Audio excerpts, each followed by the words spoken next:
উত্তর দিতে।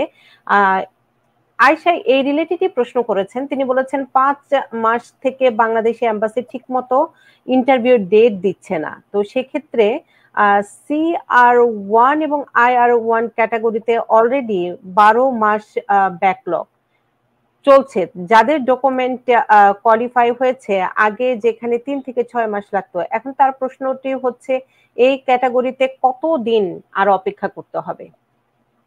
আচ্ছা, উনি যেটা বলছেন সেটা হচ্ছে কি স্পাউজার অ্যাপ্লিকেশন, গ্রিন কার্ডের অ্যাপ্লিকেশন, স্পাউজার গ্রিন কার্ড হোল্ডার কিংবা ইউএস সিটিজেনের স্পাউজার অ্যাপ্লিকেশনটা, যেটা আমি একটু আগে বলেছিলাম, এটা একটা সময় এটা প্রপার প্রথম থেকে শেষ পর্যন্ত অ্যাপ্লিকেশনটা ফাইল করা, অ্যাপ্রুভ হওয়া, এনপিসিতে ডকুমেন্টেড কোয়ালিফাই হওয়া, এরপরে ইন্টারভিউ, সব মিলিয়ে অনেক সময় অনেকটা সময় লাগতো, এটা 9 মাস।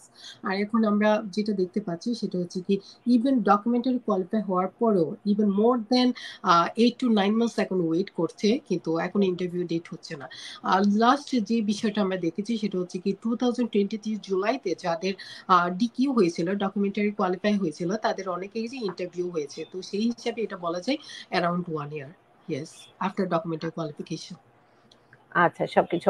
মিরাজ তিনি প্রশ্ন করেছেন, তিনি ডেরিভেটিভ অ্যাপ্লিকেন্ট এবং তার প্রায়োরিটি ডেট ছিল ২৭ জুলাই ২০০৭ এবং ফেব্রুয়ারির ২ তারিখে ২০২১ সালে তার সমস্ত কিছু কার্যক্রম হয়ে যায় এবং এল্ডার সন মানে তার বড় ছেলে ২৪ বছর হয়ে গেছে এবং অলরেডি সে এজ আউট। এখন তার প্রশ্ন হচ্ছে আর কোন উপায়ে তাকে নিয়ে আসা যায় কিংবা সেভ করা যায়?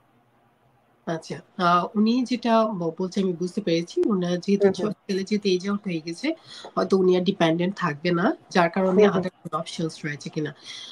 ডেফিনেটলি আদার অপশন রয়েছে, তবে খুব যদি দ্রুত আসতে চায় এই মুহূর্তে, খুব বেশি দ্রুত কিংবা প্র্যাকটিক্যালি এটা পসিবল না। তবে যদি সমস্ত কার্যক্রম যদি নর্মাল হয়ে থাকে আগের মতো, তবে সেই ক্ষেত্রে আপনার আরো অপশন রয়েছে। উনি চাইলে স্টুডেন্ট ভিসা এখানে আসতে পারে, উনি চাইলে ট্রাভেল ভিসা এখানে আসতে পারে, পরবর্তীতে এখানে স্টুডেন্ট ভিসা কনভার্ট হওয়ার সুযোগ রয়েছে, অথবা উনি চাইলে এখানে এমপ্লয়মেন্ট বেসড যে ভিসাগুলোর কথা আমরা বলে থাকি, EB3 বিশেষ করে, এবং হচ্ছে কি EB2, যদি হাই এডুকেটেড হয়ে থাকে, যেহেতু ছেলে বয়স এখনো বেশি না, হয়তো এটা কোয়ালিফাই নাও হতে পারে, বাট EB3 এর জন্য ডেফিনেটলি হয়তো কোয়ালিফাই হবে, ডিপেন্ড করে স্কিলের উপর। তো এমপ্লয়মেন্ট বেসড ভিসার জন্য অ্যাপ্লাই করতে পারে। এছাড়াও যদি কখনো ফিউচারে বিয়ে শাদী হয়ে থাকে এবং ইউএস কোনো সিটিজেন বা গ্রিন কার্ডের হোল্ডারের মাধ্যমে, তাহলে সেই ক্ষেত্রে ও আসতে পারে। তবে আমি আমি আমি মোস্টলি অ্যাডভাইস করব, যেহেতু এখনো মাত্র 20 রয়েছে এবং পড়াশোনা করছে, তাহলে আই থিঙ্ক স্টুডেন্ট ভিসাটা সবচেয়ে বেশি ওনার জন্য হয়তো উপযোগী হবে, এবং এখানে পড়াশোনার পাশাপাশি একটা সময় গিয়ে অ্যাডজাস্টমেন্টের জন্য কিংবা এমপ্লয়মেন্টের জন্য অ্যাপ্লিকেশনের মাধ্যমে কিংবা এইচএনের মাধ্যমে ডিফারেন্ট ওয়েতে এখানে পরবর্তীতে অ্যাডজাস্ট করা যায়। তো সেই ক্ষেত্রে এখানে পড়াশোনা করতে পারলো, ফ্যামিলির সাথেও থাকতে পারলো। সিমি প্রশ্ন করেছেন, তার বয়স এখন ৪০ বছর, মানে ৪০ বছরের উপর হলে লেখাপড়া করার জন্য আসা যায় কিনা এবং কাজ করতে পারা যায় কিনা, সিস্টেমটা কি তিনি একটু জানতে চান ৪০ বছরের উপর বয়স হলে। দেখুন, পড়াশোনার ক্ষেত্রে তারা আসলে বিশেষ করে দেখে থাকে আপনার পড়াশোনাতে যদি কোনো গ্যাপ থাকে, এই যে একাডেমিক কোনো গ্যাপ থাকে।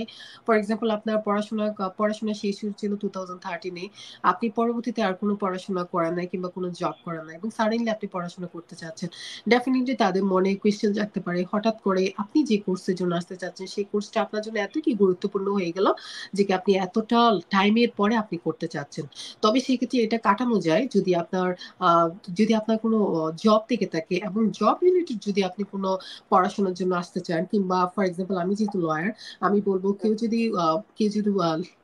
ল কমপ্লিট করে এবং পরবর্তীতে লিগাল প্রফেশনের সাথে যুক্ত থাকে এবং ইভেন যদি 40 না 50 হয়ে থাকে এবং সে যদি এখানে লিগাল কোনো কোর্সের জন্য আসতে চাচ্ছে, ডেফিনেটলি এটা তার ক্যারিয়ারকে বুস্ট আপ করবে এবং তার যে লিগাল নলেজ এটাকে বুস্ট আপ করবে। সো আপনার একটা রিজনেবল একটা এক্সপ্লেনেশন আপনার অবশ্যই লাগবে।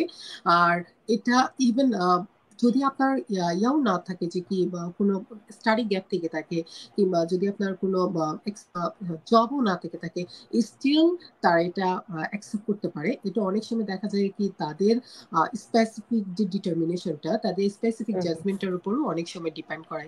ইয়েস, আমি যদি সংক্ষেপে বলতে চাই, 40 yes you can still apply for student visa. আর যে জবের কথাটা বলেছেন সেটা হচ্ছে কি, যারা ভিসা এসে থাকে, এটা কিন্তু লিগালি কিন্তু দে ক্যানট ওয়ার্ক।